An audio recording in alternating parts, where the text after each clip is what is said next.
And we're back here at Zero Effort Review with yet another film review. Today I'm talking about the classic film Gone with the Wind. I happened to get a chance to watch the Blu-ray for this film for, I believe it's the 75th anniversary of it. And I'm conflicted on this film.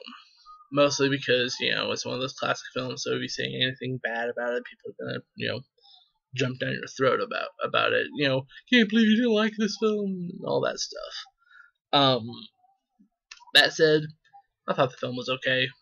Honestly, didn't blow me away for the most part. I understand the importance of the film. Don't get me wrong. I'm not gonna sit here and say this film, I don't know why it's not important. Why it's so important. It's a piece of crap. No, I totally understand why it's such an important film. Completely. But as far as entertainment value goes, it didn't particularly tickle me. I didn't, want to stop watching it or nothing. So, that's a bonus in its favor. But would I go back and watch it as a new favorite? No. That said, I will say a few things in its favor. One, Clark Gable is amazing in this movie. The character of Rhett Butler is so interesting, to me. I know the movie's about Scarlett O'Hara, and it's her story, but every scene that he's in, he steals it. He's just great. He's friggin' phenomenal in the film. So, it's worth it just to watch him, Number two is the production value. If you want to see why people revere old Hollywood as much as they do, you can't do much better than Gone with the Wind. Dear Lord, the sets, the props, the way the film, the way some of the film's shot. There's one scene, and you've probably seen it in countdown videos or compilation stuff, or whatever. There's a shot where Scarlett O'Hara is, oh no, it's not Scarlett O'Hara. There's a doctor, and he's helping out all these injured Confederate soldiers on the battlefield, and the camera pans back as he's going around the masses trying to help these people. And it keeps pulling back, and you see more and more and more and more people.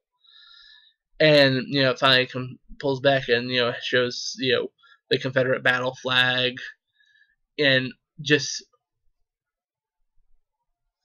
it seems like they go on for miles, of just people. And it's like, well, yeah, we've seen that a bunch of times in a bunch of movies before. It's like, yeah, but every person that you can see is a person. It's not like now where, the first couple people that you can really see, and detail are people, and then the ones about from row 10 back are computer fill-in or something like that. No, everyone there is a person. Every person that's on frame is a person. It's flabbergasting to just contemplate amassing that many people for just a shot. It's mind-boggling, but it adds to the epic scope of the film, at least at that point in the film.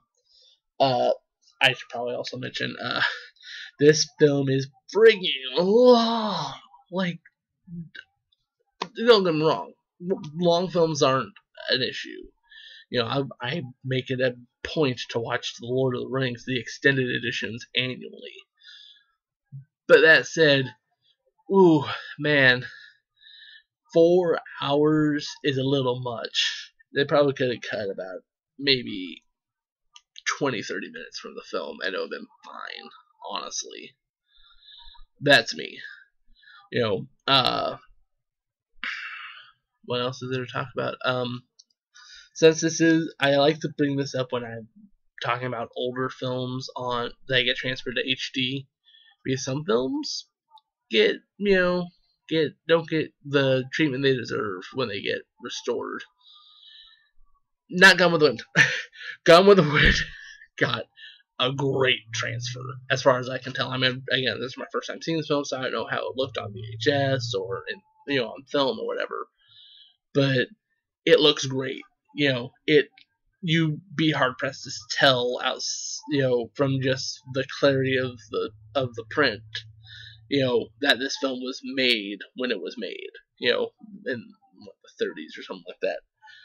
It looks immaculate. I dig that a lot. There's also a bunch of extra features on the Blu-ray, which I didn't watch because I don't have that much interest in watching stuff about Gone with the Wind. Or, well, I didn't after watching the film. But, yeah, it's a good flick. I can see why it's a classic. Not one of my favorites. Should you watch it? I'd say if you're curious about the film and why it stands where it stands in the annals of film history, definitely. But as just pure base entertainment, I have to say probably not. At least for my taste. I didn't find it all that entertaining for the most part. Again, outside of Clark Gable, he was great. But hey, your taste may be different than mine. But at the very least, hold on to your butts and prepare for a long sit, because if you gotta try and watch it, you gotta watch it in one go. You can't just go, oh, I'll watch the first half. No, you gotta watch the whole thing straight, man. That's really all I got for Gone with the Wind. Check it out if you're curious. Otherwise, I'd probably recommend just staying away. It's just a little too long in the tooth for most people, honestly. That's all I really got. I'll talk to you guys on the next one. Later, babies.